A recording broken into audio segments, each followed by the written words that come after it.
So ayan guys, itong pato na to, yan, bali 3 weeks old pa lang yung anak niya.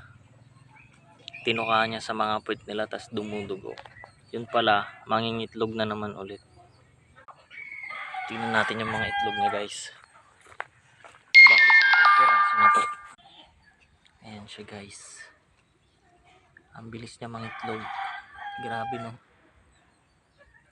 3 weeks old yung mga sisil niya tas nangingitlog na.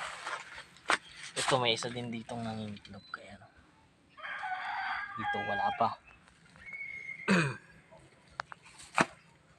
Ayan, hindi katulad nung isang yon, tas yon. Lalaki na ng mga anak nila, hindi pa rin nangingitlog. Ito sobrang bilis. 3 weeks old tas nangitlog agad. 3 weeks old agad yung anak niya tas biglang